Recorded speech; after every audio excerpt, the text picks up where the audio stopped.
Bueno, pues buenas tardes, bienvenidos a este recital poético. Es un honor para la Universidad Autónoma de la Ciudad de México contar esta tarde con la presencia de la poeta argentina Alicia Partnoy. La maestra Partnoy viene del contexto de la lucha política en Argentina. Ella fue en su país una activista política en los tiempos del peronismo. Entonces, como ustedes saben, hubo una dictadura en Argentina, así como en otros países de América Latina, y en ese contexto la dictadura la secuestró. Ella fue una de las desaparecidas de este país. La maestra afortunadamente pudo sobrevivir y la exiliaron, por lo que se fue un exilio pues forzoso, ¿no?, hacia Estados Unidos, país en el que radica desde entonces. Ella es profesora universitaria, es poeta, es narradora. Su libro más conocido es La Escuelita, que justamente se refiere al centro de detención donde estuvieron pues desaparecidas muchas personas en Argentina. Su experiencia nos habla acerca del valor, de la fortaleza, de la integridad, pues de muchos valores positivos en nuestra América.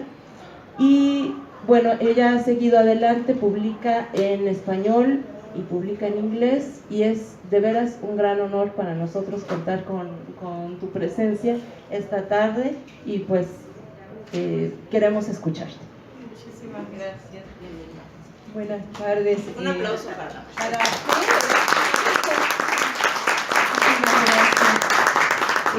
Les quiero contar que la primera les voy a leer en lugar de poesía, prosa, para empezar. Pero tengo un montón de libros míos para leerles, así que prepárense para estar acá hasta las 12 de la noche. No. Pero este libro, La Escuelita, fue publicado en inglés primero. Yo lo escribí en español. Fue publicado en inglés en el año 87 en Estados Unidos, y recién en el 2006 regresó a Argentina, fue publicado en Argentina. Para todos ustedes escritores tenemos que tener mucha paciencia, ¿sí? Porque pueden pasar cosas, es como una lotería, ¿no es cierto?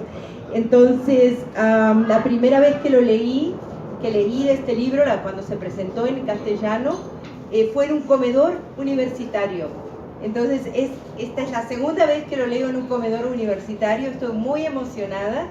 En aquel momento era el comedor de la Universidad Nacional del Sur, donde yo estudiaba, ¿no es cierto? Yo fui desaparecida, detenida a los 21 años, cumplí 22 años en este campo secreto de detención. Les voy a leer, si los aviones me dejan, el relato de La Escuelita, poesía. Maldigo la poesía de quien no toma partido. Gabriel Celaya, la poesía es un arma cargada de futuro. Poesía. La habitación de los presos, mediodía. Los cumpas nuevos están tirados en el suelo. Los trajeron ayer y no parecen estar muy golpeados todavía. Chamamé nos dejó hablar toda la mañana. Cuenta Chamamé que lo quieren joder porque es muy suave con nosotros. Dice que él fue quien le dejó escribir la carta a Graciela, la hermana de la vasca, que él mismo la tiró en un buzón. A ver, recítate algo. Desde el piso, al lado de mi cucheta, me llega el susurro. Alicita escribe versos, Daniel los ilustra, decía orgullosa mi mamá. Yo tenía 9 años entonces. El otro día pensé en escribirle un poema a esa enredadera que se abraza a la reja de hierro forjado. Es un cuadro triangular encerrado en el espacio entre la venda y mi nariz. Cuando era chica le escribía a las plantas y a los pájaros. A eso de los 12 o 13 años les empecé a escribir a las angustias. Ahora ni eso puedo hacer. Me consuelo pensando que es porque no tengo lápiz ni papel. En realidad es esa especie de anestesia que siento adentro. Con la carne de la poesía anestesiada no se puede construir versos. Compañero, ojos de azúcar quemada, piel tibia en las madrugadas, decirte cuánto te quiero, compañero. Juntos buscamos un puerto, juntos sembramos un huerto, sol a sol, enero a enero, y espero juntos encontrar el puerto, juntos cosechar el huerto, decirte cuánto te quiero. Chamamé da una vuelta por la pieza, nos recomienda que hablemos más despacio para que no se oiga desde el pasillo. Soplo los versos y van cayendo al piso. Cansadas sus plantas de gastar camino, dejando en las piedras pedazos de piel, descalzo de sueño, casi sin destino, con las uñas llenas de tierra de ayer, se detuvo el viejo peregrino cuando sintió a la muerte venir, mojando la pluma en el agua del pozo, algunas palabras alcanzó a escribir. Tenía la muerte, la carroza llena, mas dobló los versos y se los llevó. Lanzó el viejo entonces un grito de pena, de sufrimiento, de sangre y dolor. Muerte, tú ya tienes la carroza llena, déjame el poema, si no puedo ir yo. Estos son poemas que yo escribí a los 12, 13 años y estaba recordando allí en el centro de detención. No sabía que hacías poemas, me susurra la vasca. Sentimos el ruido del motor de la camioneta y nos quedamos duros por unos minutos. El motor se aleja, deben ir a buscar la comida al comando. Che, vasca, ¿querés oír qué escribí cuando entubaron el arroyo Napostá? A ver. Nos mataron el arroyo, nos lo arrancaron de cuajo.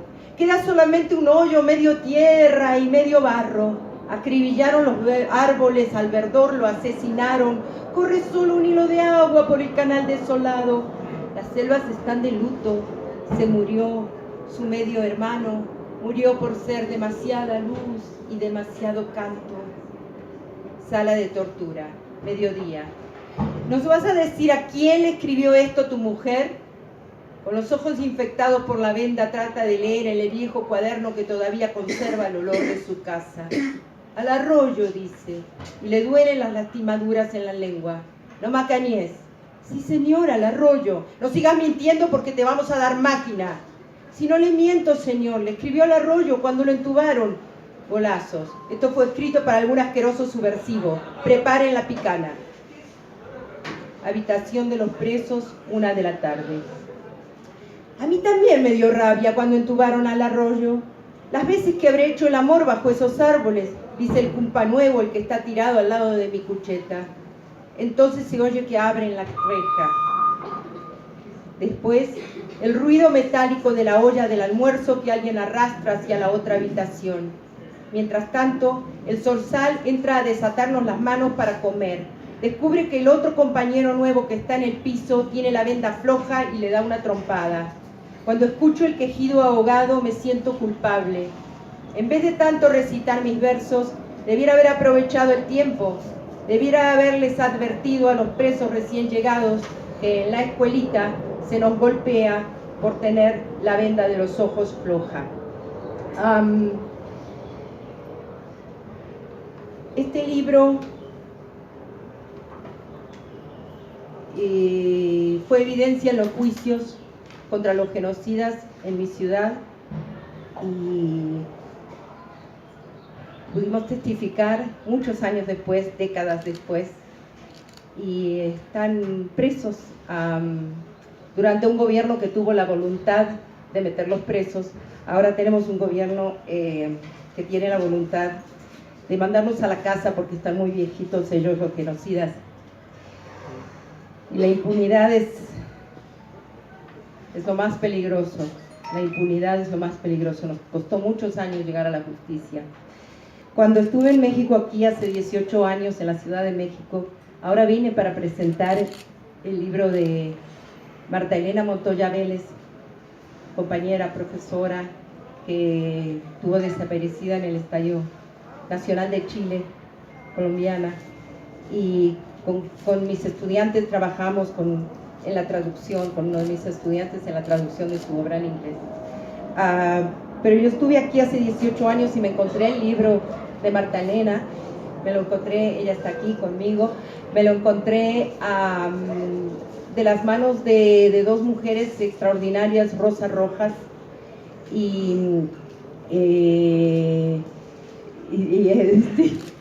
te reté hoy por decirme Jimena Bedregal. ¿sabes? Que eran las que llevaban adelante la correa feminista. Y ahí publicaron por primera vez el libro de Marta Elena. Y en aquella oportunidad yo andaba tras las huellas de Alaí Fopa. Aquí tenemos muchos poetas, deben saber quién es Alaí Fopa, ¿no? ¿Sí? ¿Todos saben? Bien. Entonces andaba yo tras las huellas tratando de libro aquí en español, porque todavía estaba en inglés allá. Y entonces ojalá pudiera yo decirle a Rosa que finalmente se publicó. Nunca quiero molestar a esas gentes tan maravillosas y ocupadas.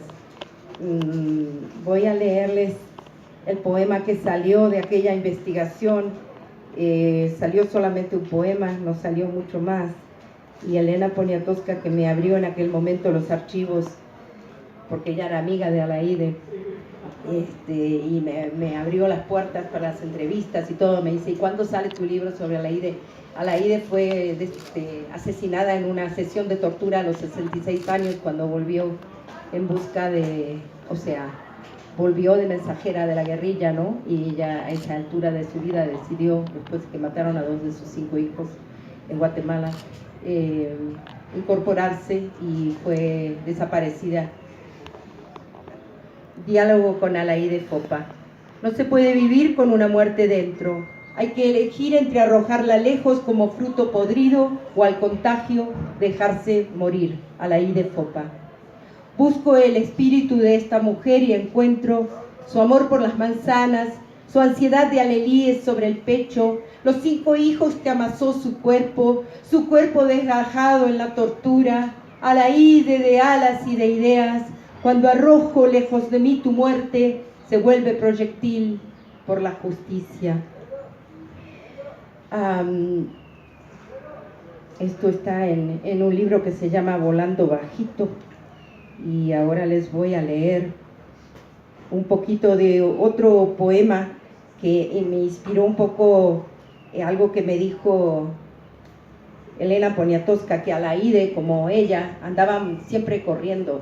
Y yo siento que lo mío también es eso. Y profesoras, no sé, y todas las mujeres que andamos siempre corriendo, tratando de hacer todo, el activismo, ¿no es cierto? Y nuestro arte. Y entonces este poema se llama, en inglés se llama Administrar el tiempo, y en español se llama Time Management. ¿Sí?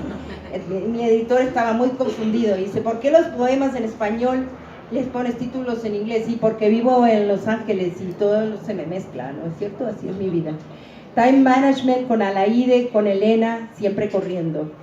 No te acerques a su carne, no es la hora, ni tampoco a la poesía, no es el día. Anda firme entre las dos, sube a una piedra, di 3 cosas cruciales, baja pronto.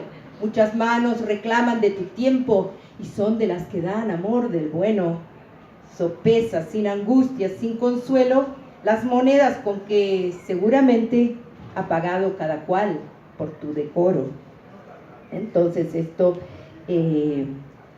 son ideas que vienen desde aquella época. Mi libro número 11, que no es mi libro, por suerte en todos mis libros hay muchas gentes, muchas voces.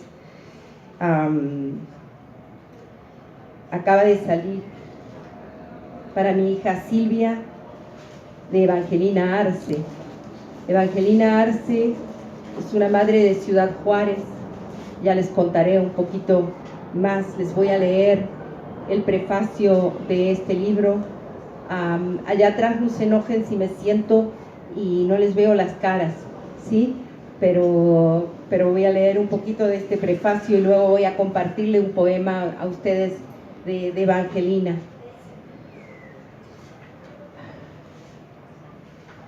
La voz urgente de Evangelina Arce.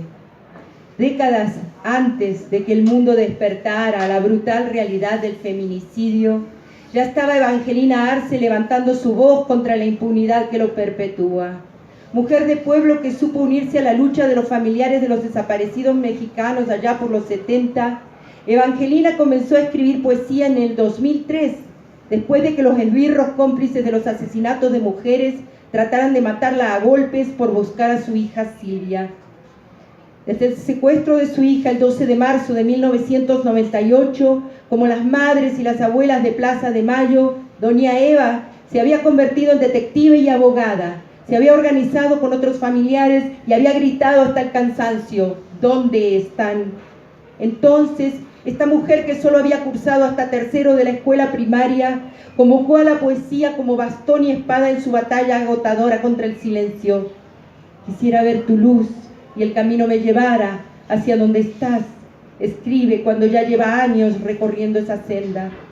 Con el oficio de haber llenado cuadernos con esa poesía desesperadamente transparente, alimentada de la carne de su dolor, Evangelina Arce nos da una profunda lección de ética y estética. La semilla de este libro nace en la Plaza de Armas de Ciudad Juárez en mayo del 2003.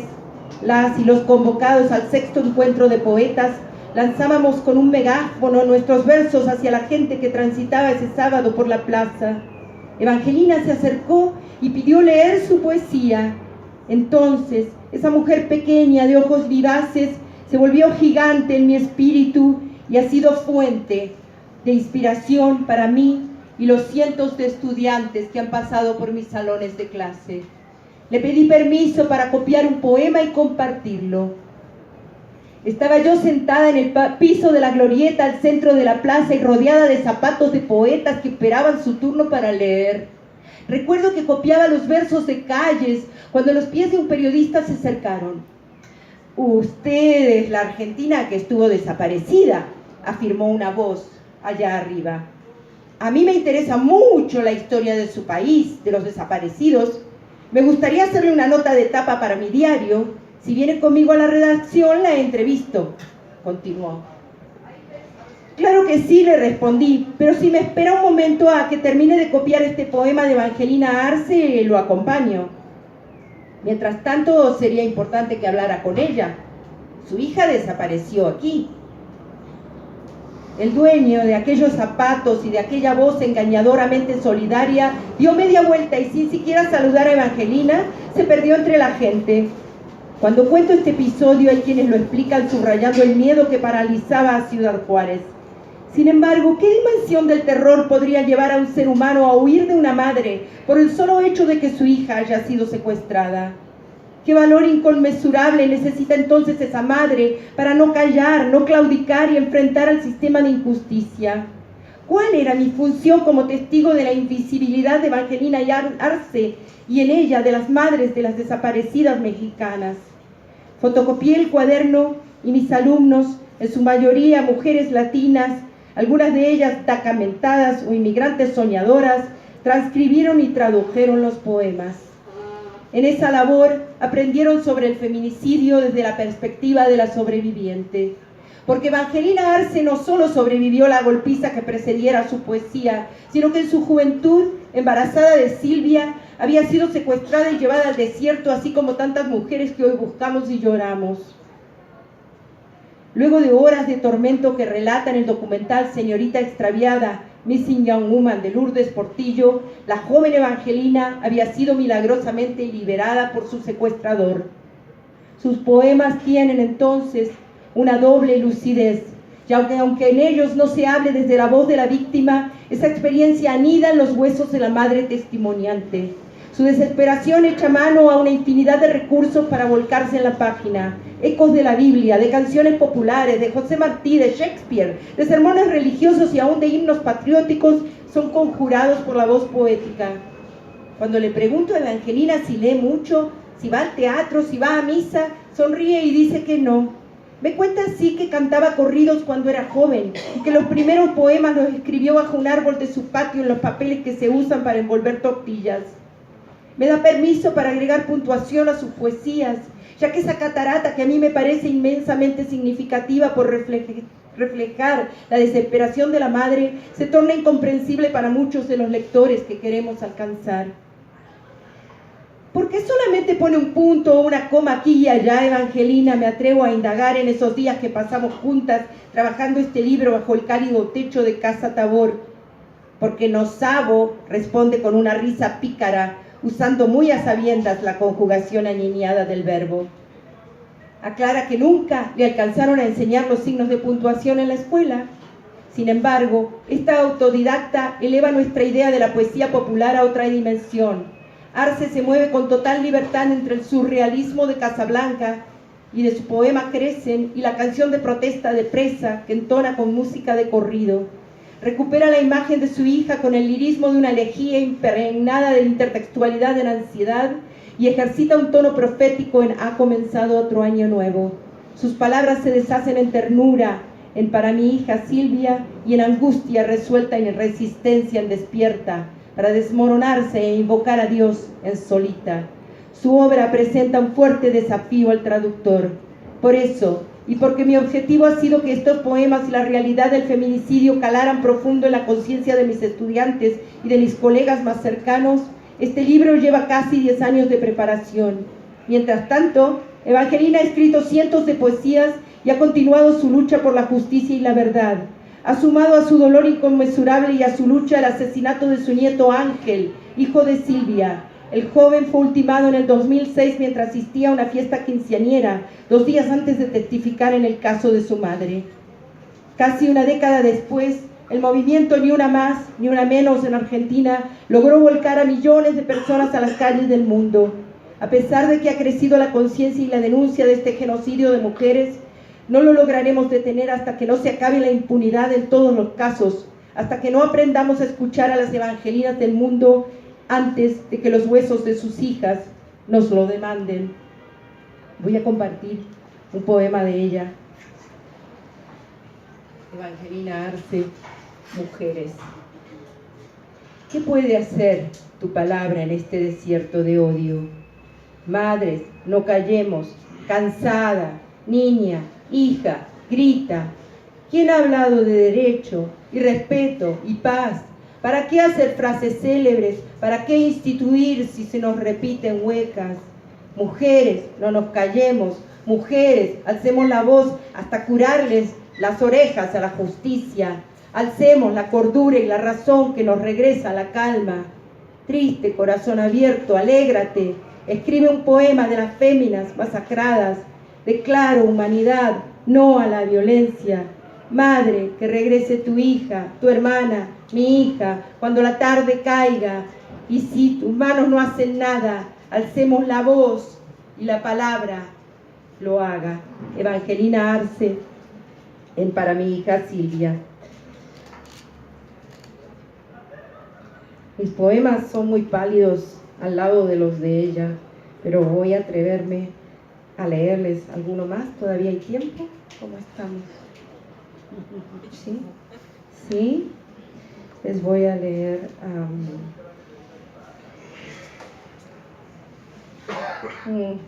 eso que digo que no me gusta cuando los poetas empiezan a decir, ¿y ahora que les leo? Tengo este poema y no lo encuentro y los quiero, pero ahora me parece que no se los voy a poder leer. Preposiciones. Ustedes saben que yo enseño español allá y yo llevo tratando de aprender el maldito inglés desde los 7 años y ya tengo 63. Y siempre lo más jodido de todo son las preposiciones, ¿no es cierto? No es el subjuntivo, no son los verbos. La pronunciación puede ser, nunca se consigue, pero las preposiciones. ¿A cuántos de ustedes les hicieron aprender de memoria? Ante, bajo, cabe, con, contra, entre, hacia, hasta, para, por, según, sin, sobre, tras, ¿nos enseña más? Eso de memoria cuando éramos chicos. Así que presten atención. Preposiciones. Porque la farsa de que hablamos por ellos molió ya en su metate de claridad Rosario Castellanos. Tampoco nos llenemos la conciencia de porque ¿hacia dónde tender ramas de olivos si ellos ya no están? Ante ellos, no sé, ante su memoria vale. Cabe sus fotos, a sus no siempre tumbas, impotencia de fuego en la garganta, con eso hablamos, con ellos quizás también, pero solo los elegidos por el amor que fue, oyen rozar sobre su piel susurros de respuesta. Gritamos desde que se los llevaron, so pena de degüello, tras las rejas, mortajas y mordajas, desatando, bajo la pata militar gritamos. ¿Acaso no entendemos?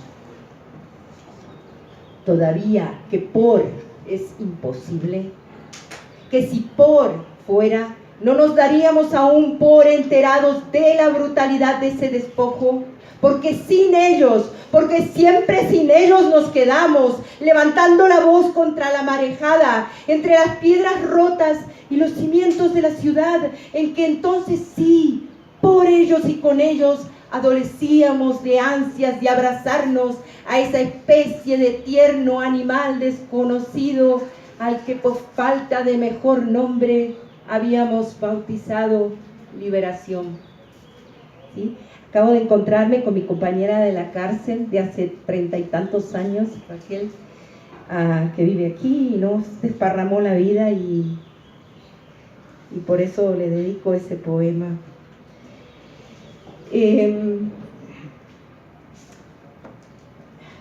Vivo en Los Ángeles, les dije, y enseño. Y muchos, como ya les conté, muchos de mis estudiantes son primera generación, inmigrantes. Y estamos todos muy afectados, sobre todo por la situación de la detención, ¿no? de los inmigrantes. Entonces el semestre pasado enseñé una clase de poesía en traducción y tradujimos poemas de un libro de un amigo mío que entró a una cárcel de máxima seguridad donde están los menores detenidos por inmigración, los peligrosos.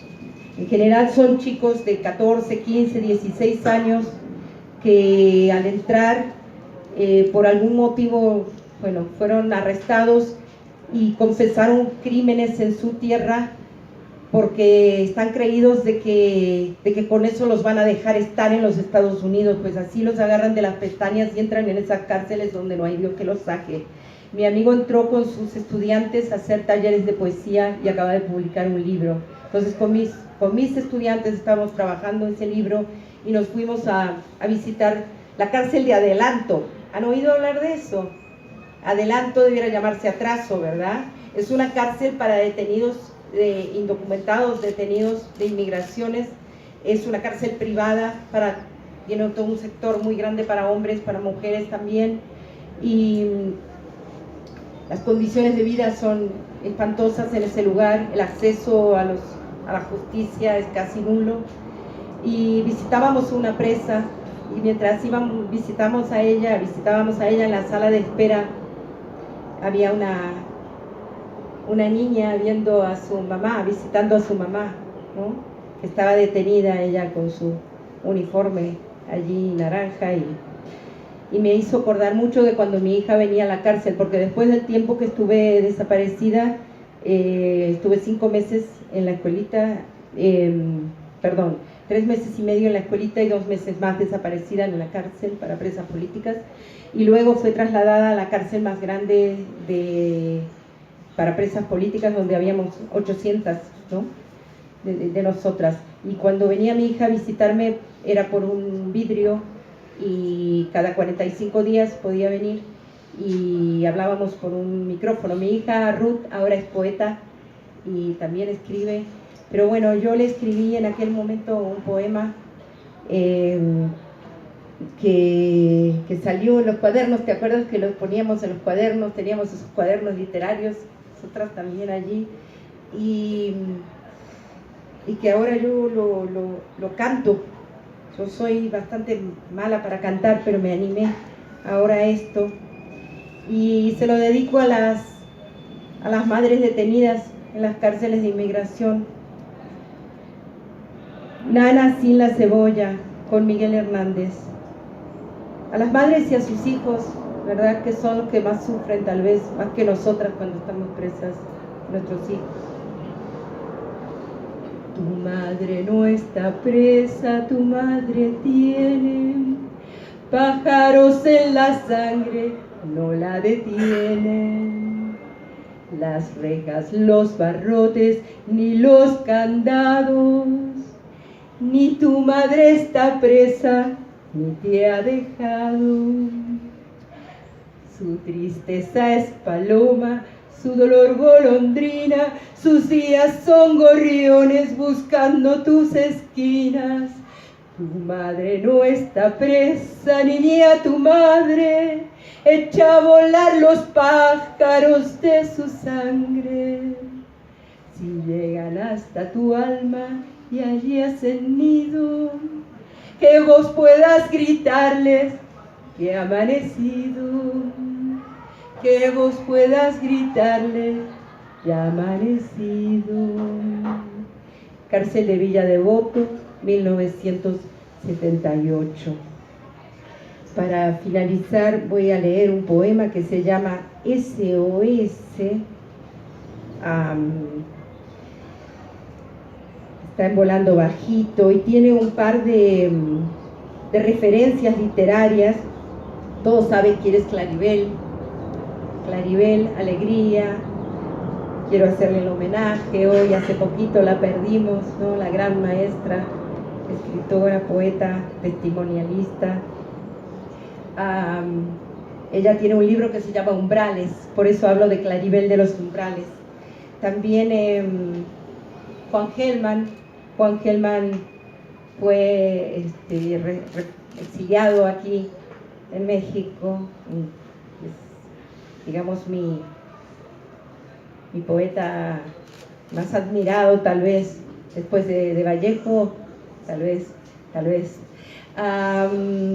Entonces aquí comienza con una cita de Juan Gelman y luego hablo de María, y María es una poeta, María Negroni, una poeta argentina que tiene un libro que se llama La jaula, el trapo sobre la jaula, ¿sí? Por eso hablo de una pecera y un trapo, ¿no? ¿Quién pudiera agarrarte por la cola? Magia, fantasma, niebla, poesía. ¿Quién pudiera agarrarte por la cola, acostarse contigo una vez sola y después olvidar esta manía? Juan Gelman. Si nunca tuvo cola mi poesía, decime, Juan, ¿cómo la caso ahora? Si solo fue una boca con encías abiertas al tumulto de la ola. Si fue un ojo redondo que velaba por la seguridad de su cardumen, un manojo de escamas entrenadas en sacarle el cuerpo a los anzuelos.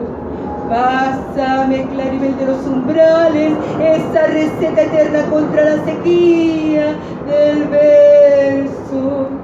Contame vos, María, cómo le saco el trapo a la pecera si nunca tuvo cola, tío de la gente, espejo que nadó contra corriente, empecinado en esquivar las redes preciosas de la canción de Gesta.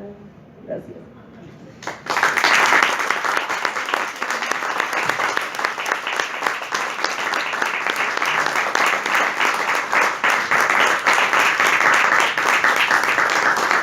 Pues yo creo que pasamos a una sesión de preguntas.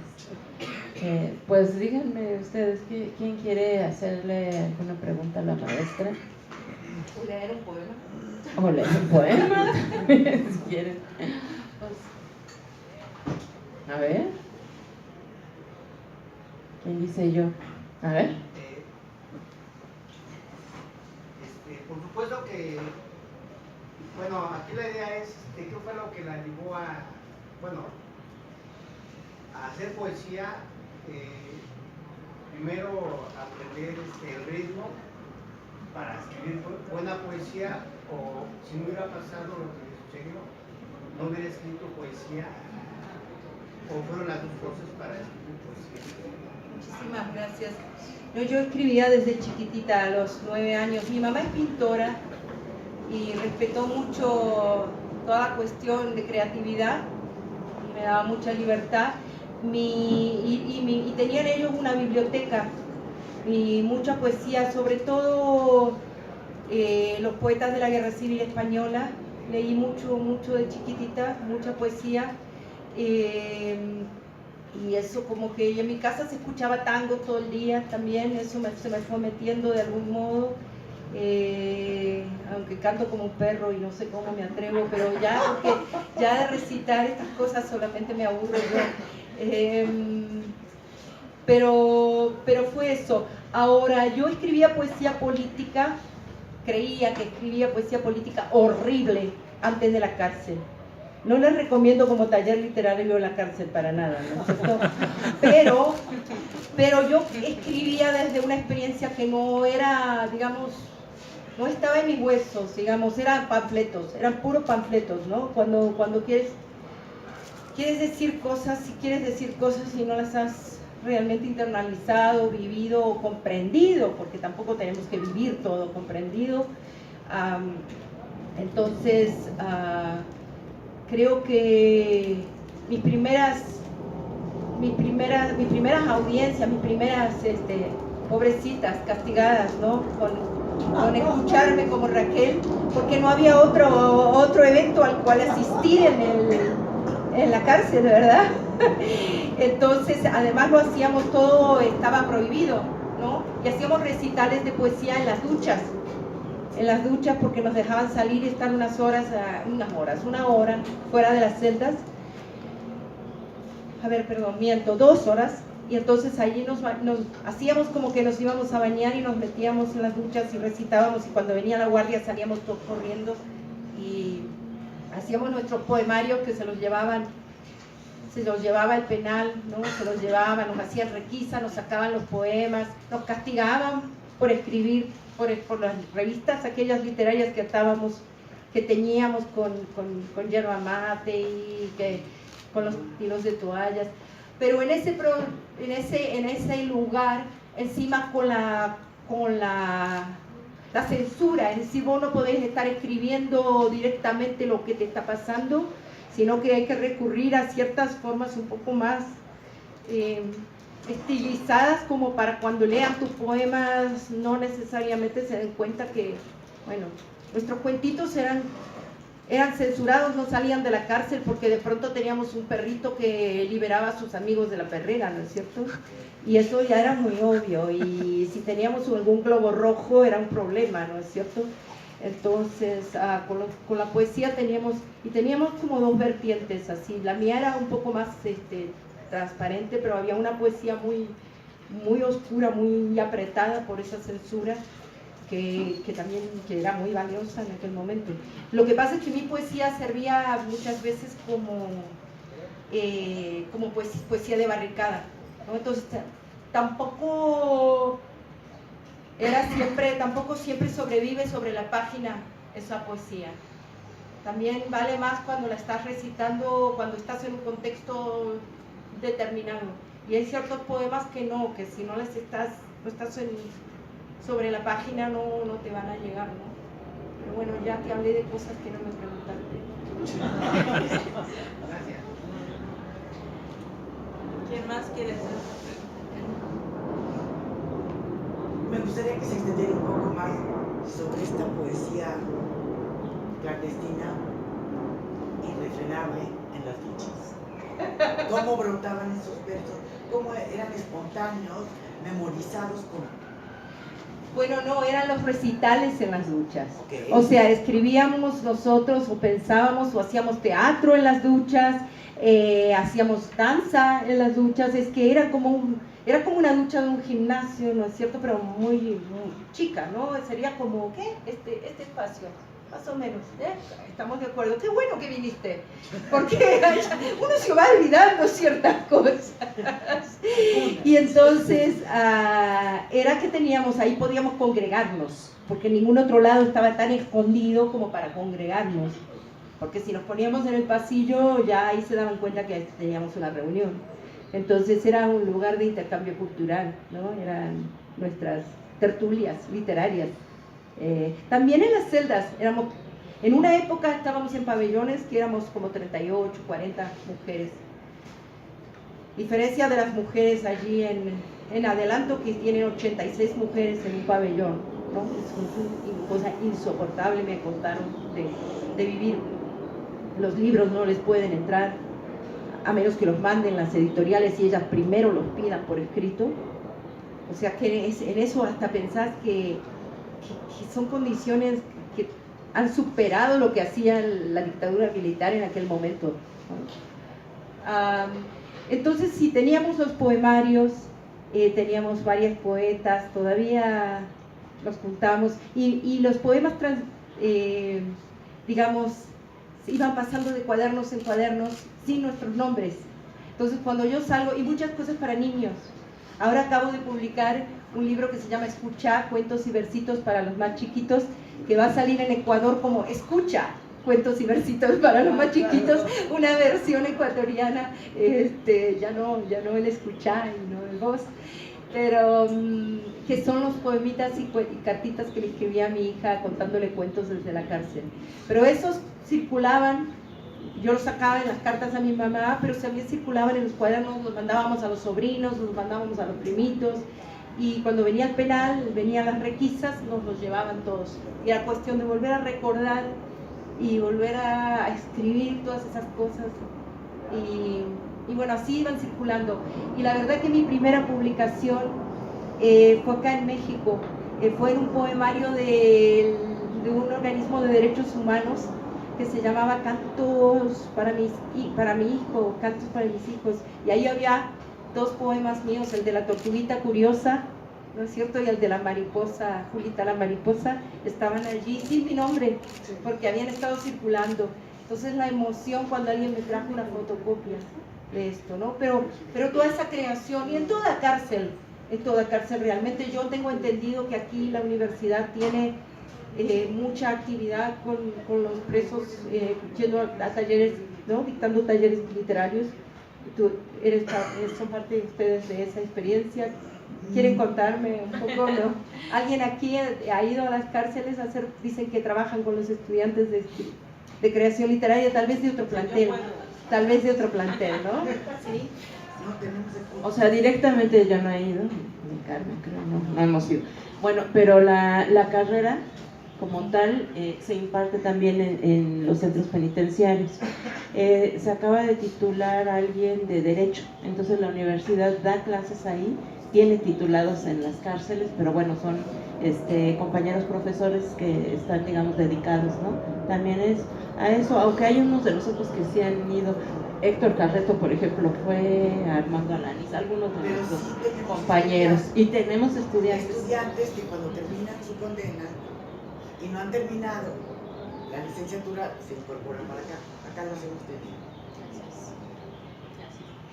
Bueno, yo quisiera... Sí, a ver, y también en los círculos de lectura teníamos ¿Quieres estudiantes. que se escucha de allá atrás? Toma. Porque sí, desde el área de difusión cultural también contábamos con círculos de lectura que estudiantes tanto de creación literaria de la Colonia del Valle como de San Lorenzo Tezonco iban y ingresaban al reclusorio y llevaban lecturas, llevaban libros, incluso los chicos les enseñaban a crear textos, y fue una experiencia muy bonita tanto para los reclusos como para los estudiantes. ¿Preguntas, comentarios?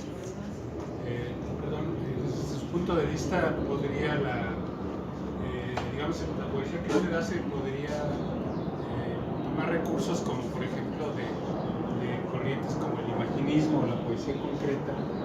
¿Se puede hacer poesía, digamos, incendiaria o revolucionaria políticamente, tomando elementos de esas corrientes? ¿Usted qué opina? No, es que nada más pensé, pero no tengo la respuesta. ¿Usted qué opina? ¿Mandé? ¿Qué opina? ¿Sobre esa pregunta? No, pues es que me gustaría más o menos saberla.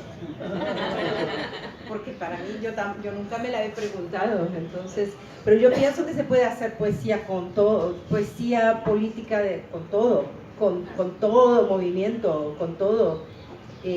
Por ejemplo, los silencios, ¿verdad? Los silencios en la poesía son, y que la poesía concreta tiene mucho de esos silencios. ¿no? Son denuncias muchas veces de lo que no se puede decir. Estoy trabajando en un poema que se llama Ecos Lógicos y otros poemares que es sobre caminar por la orilla del mar. Y muchos años quise hacerlo y recién ahora lo estoy haciendo y encuentro toda esta basura en la orilla del mar, ¿no? Y entonces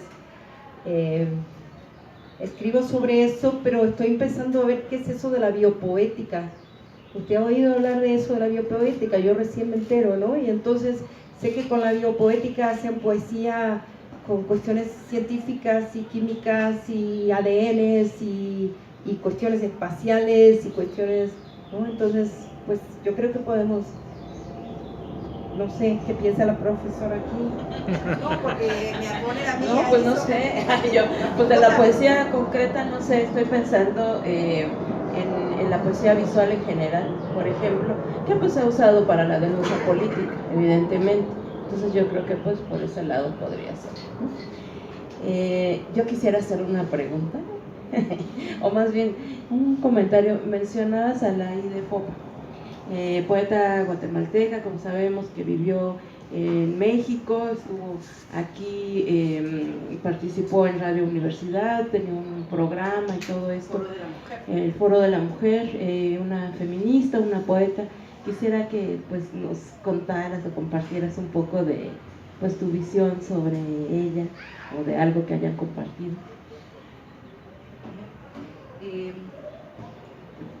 No, yo llegué aquí en el año 2001, era 2001, a investigar, a buscar, porque yo pensaba, esta mujer, yo primero había llegado a su poesía por un libro que hice en el año 87, que se llama You Can Drown the Fire.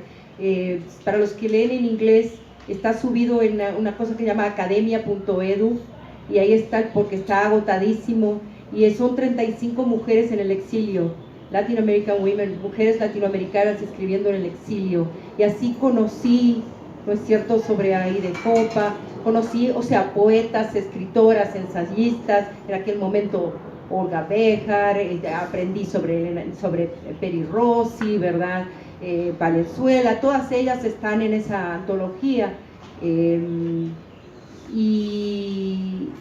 entonces así conocí la poesía de ella, su traductor, y ella ya había muerto, ya la habían desaparecido. Entonces como era una desaparecida poeta, y yo pensé, voy a poder de algún modo, ¿no?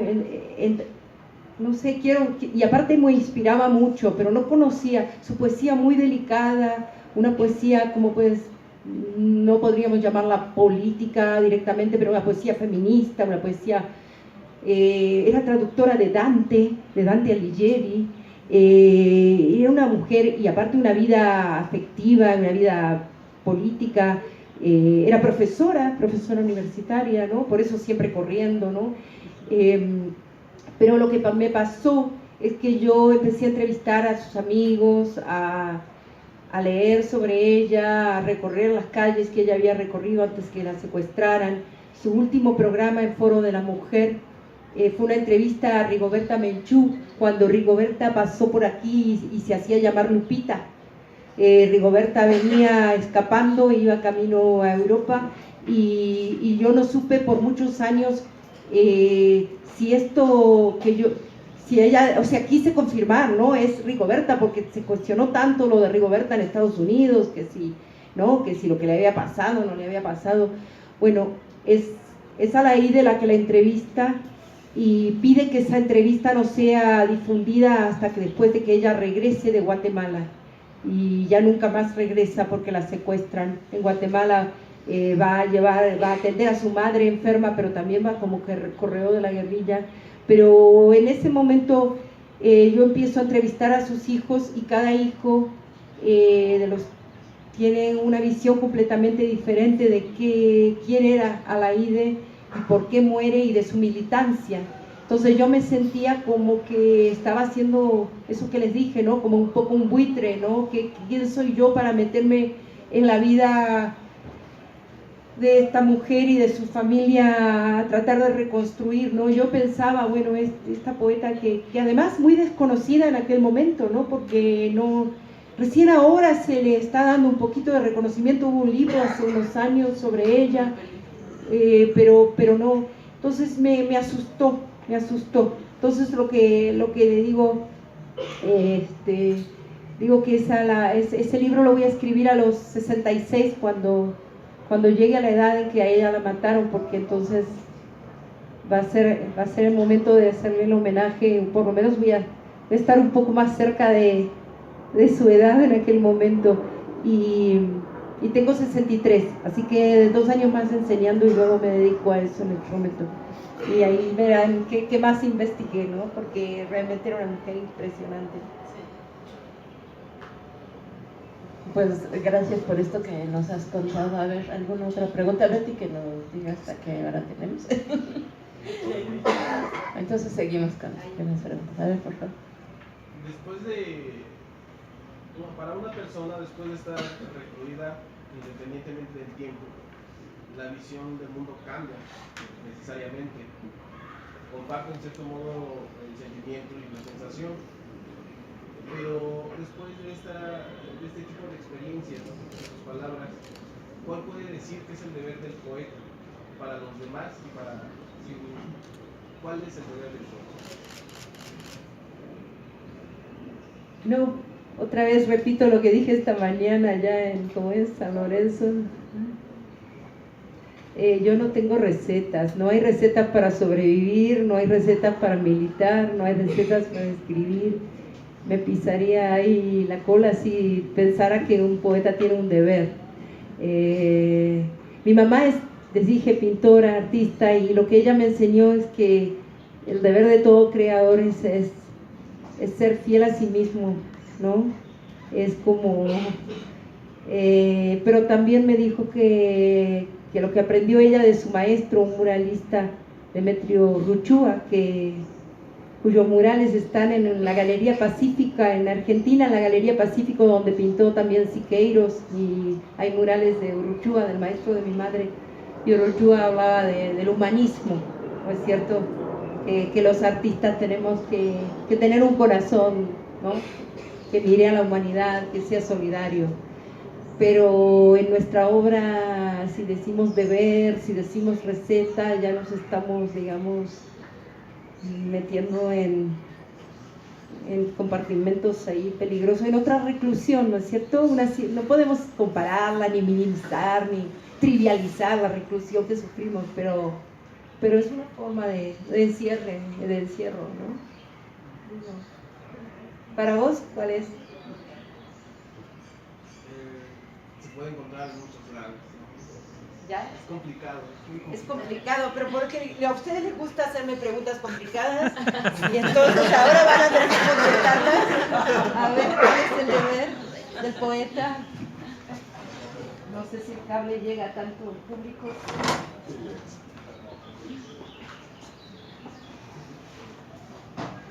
El deber del poeta no creo que se pueda generalizar. Cada poeta hasta cierto punto es diferente, ¿no? Personalmente el deber del poeta es vivir y ejemplificar la vida lo más bello y lo más simple posible. Es el deber del poeta, personalmente. ¿Tenían otra pregunta? Manos a sonar. A ver. No, con respecto a esa cuestión del deber del poeta, pues que tiene que hacer la poesía en los actos, ¿no? Que es bueno en las palabras, es mágico en las letras, pero que sí el deber es más en los actos que en las letras o en las palabras, ¿no? Debemos hacer más poesía en los hechos. Para mí eso es como... Se escucha bien, ¿no? De hacer la poesía en el deber de un poeta, pues, ¿no? Sin trivializarlo también, como dicen, ¿no? Pero todos hacemos poesía, ¿no? En general, pero cuando el poeta está consciente de esa situación de que lo plasma en las letras, lo configura en las palabras, el deber es doble, ¿no? Porque lo tienes que hacer en los actos, ¿no? y de ahí pues que escriba pues, lo que le sucede, ¿no? Lo que su corazón infiere, ¿no? Bueno, algo así, pues, es mi opinión personal en el sentido de que ver un poeta, ¿no? Sin buscar fórmulas, ¿no? Ni estas cuestiones. Escrito algo definido, ¿no? Algo así. Y felicidades. Bien, gracias, muchas gracias. Una pregunta. Estoy de acuerdo, ¿ah? ¿Quién es Goitisolo? Estoy de acuerdo. ¿Cuál es Goitisolo? Goitisolo no quiere una poesía como es. Gota a gota pensada. No quiero otro que estuvo preso. No quiero una poesía gota a gota pensada. No, Goitisolo. No, Goitisolo. Sí. Son gritos en el cielo y la tierra son actos. En la tierra son actos, dice. Son gritos. El poema en el grito son gritos en el cielo y en la tierra son actos. Goitisolo. Una pregunta que a lo mejor a estas alturas resulta torpe. Cuando Alicia escribe, ¿piensa en alguna propuesta estética? ¿Piensa en algo que busca? Estéticamente. Y uno pierde la inocencia, ¿cierto? Cuando uno se pone a estudiar, ¿no? Y pierde la inocencia y a veces eso lo deja callado, ¿no? Lee tantas cosas maravillosas, tantas cosas excelentes, que cómo yo voy a seguir escribiendo. Yo cuando entré a estudiar literatura pensaba que iba a poder escribir, pero no, me puse a leer toda esta gente y dije yo, qué porquerías voy a hacer, ¿no es cierto? Entonces, por eso también, digamos que la cárcel me ayudó porque me sacó de la carrera de literatura por un rato, pero sí, uno pierde la inocencia. Entonces yo soy muy consciente de la sonoridad, soy muy consciente de la construcción solidaria, de con quienes estoy en ese mundo mientras estoy escribiendo. En un principio en Estados Unidos escribía también cosas bastante horribles porque me preocupaba mucho el que no pudieran ser traducidas. Entonces escribía cosas que yo en mi cabeza yo pensaba, yo las puedo traducir. Después encontré a una traductora maravillosa, Gail Ronsky, que es la que me traduce a mí, yo la traduzco a ella, y que no traje su libro porque pesaba mucho y yo no puedo cargar mucho peso, pero Volando Bajito lo tradujo ella es mi voz en inglés. Y lo más fascinante es que yo le dije, yo te traduzco a vos. Bueno, la poesía de ella es surrealista, es una poesía, el poemario, que nunca cometan el error que yo cometí.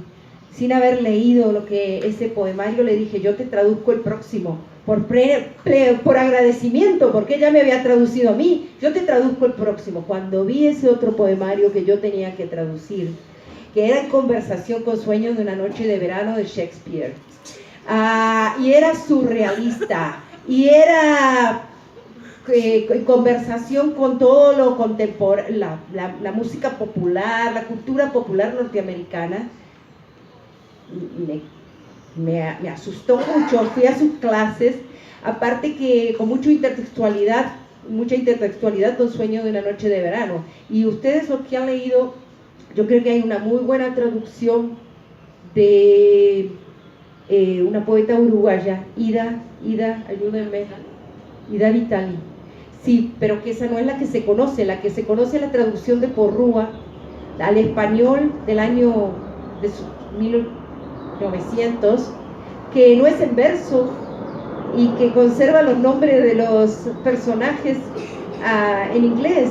Entonces que hay una pequeña notita allí que dice, se van a perder algunos dobles sentidos cuando ustedes lean la traducción de Sueño de la noche de verano de Shakespeare de Porrúa. Y es por eso que yo nunca había leído y Shakespeare me parecía horroroso, porque estaba traducido así. Pero todo esto es para decir que bueno, de a poco esas propuestas estéticas de mi traductora y de lo que yo traduzco vienen, ¿no? Se van sumando, ¿no? A lo mío, que voy aprendiendo, ¿no? Un poco más a trabajar esta intertextualidad, un poco hacer una poesía un poco más reflexiva. Ella empieza a hacer poemas más cortos, yo más largos, ¿no? Nos vamos, la influencia, ¿no? De la que tanto han hablado los poetas traductores. La estética viene también de la traducción. Creo que sí hay otras manos por allí, si no... Todavía. ¿sí? ¿Alguien quiere preguntar?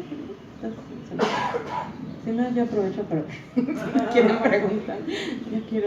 Yo quiero preguntarte otra cosa. Bueno. Tú eres profesora universitaria ahora.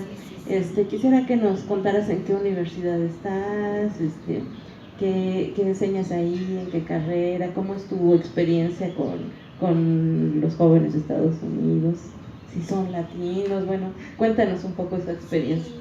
No, un poco les fui contando, ¿no? En este prólogo, y también esta mañana mientras hablaba sobre la traducción del libro de Marta Elena Montoya Vélez. Yo estoy en una universidad jesuita en Los Ángeles, donde en Los Ángeles la población latina, bueno, Los Ángeles es México, ¿no es cierto? Entonces la población de habla hispana es altísima, pero el acceso a la universidad es una universidad carísima. Entonces los chicos que llegan, como los latinos llegan, son chicos que han trabajado durísimo, que tienen una capacidad intelectual increíble, además, para poder ganarse esas becas tan competitivas, ¿no es cierto? Entonces esos son muchos de los chicos que tengo en mis clases. Y enseño literatura latinoamericana, enseño poesía, enseño testimonio, enseño novela, pero para chicos, aún aquellos que son primera generación, inmigrantes latinos, latinoamericanos, no necesariamente leen y escriben en castellano. O sea, tienen una fluidez en el lenguaje maravillosa, pero no leen ni escriben. Entonces están aprendiendo también eso, no conocen tampoco tanto de la literatura, ¿no? Entonces es un grupo muy selecto el que viene a las clases nuestras, es que le interesa volver a su cultura, volver a sus raíces, conocer de la historia, ¿no? Entonces mi experiencia es que tengo que enseñar mucho historia, porque la literatura sin el contexto, no el texto, no el contexto. Entonces enseño mucho de esto, y ahora tenemos una clase de cuento donde ellos están escribiendo cuentos basados en eventos históricos, pero están aprendiendo de los cuentos. Entonces acaban de leer La Fiesta Brava de Pacheco, y yo casi no me subo al metro hoy, porque no sé si conocen La Fiesta Brava de Pacheco, ¿no? Este hombre, ¿no? Leanlo, va a estar buenísimo. Si no lo leen, yo no todavía. Pero mis estudiantes, digan, le voy a sacar una foto de las estaciones ahí, a ver. Pero bueno, no sé. Adoro a mis estudiantes, la verdad que son muy activos, muy activistas. Se van a hacer trabajo solidario, a caminar con los marginados, con la gente en distintos lugares del mundo. Se organizan, se han organizado mucho contra el presidente, el innombrable. Yo tampoco nombraba a uno que teníamos por allá, pero bueno. Otra pregunta para acá.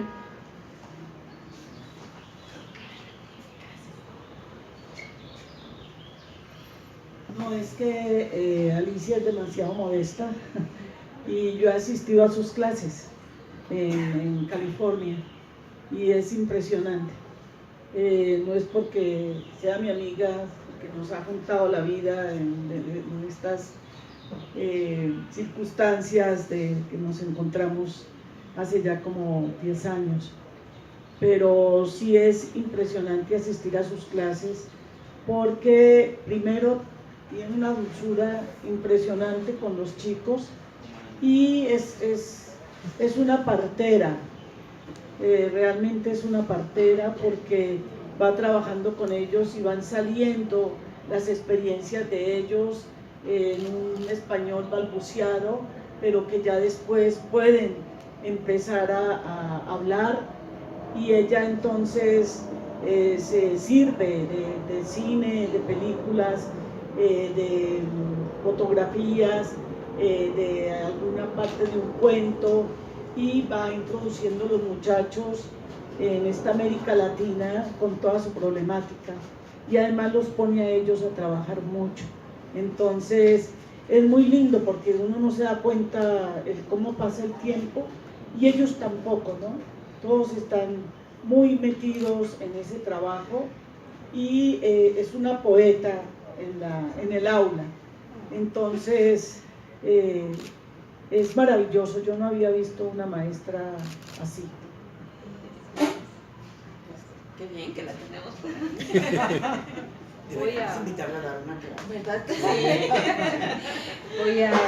Voy a cerrar con un poema que se llama Comunicación, y que como estamos en un comedor es adecuado para leerlo. Es un poema. Mi hija, una de mis hijas me dice: tanto escribiste y te van a conocer por esas 5 renglones que escribiste ahí. Es que este poema anduvo por el metro en Nueva York, anduvo en el metro de Texas, y de Dallas, Texas, y de Washington, y hace lo que pues de parte de la Universidad Autónoma de la Ciudad de México le entregamos este reconocimiento, y pues le damos las gracias por habernos compartido esta experiencia vital y poética, y pues también muchas gracias a ustedes por habernos acompañado.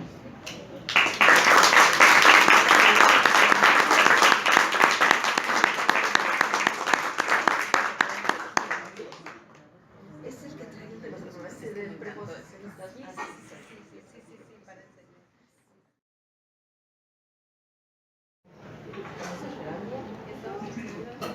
Cuando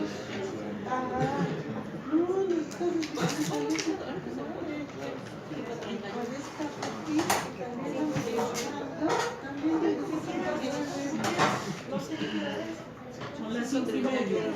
pero no la encontré. Poquito.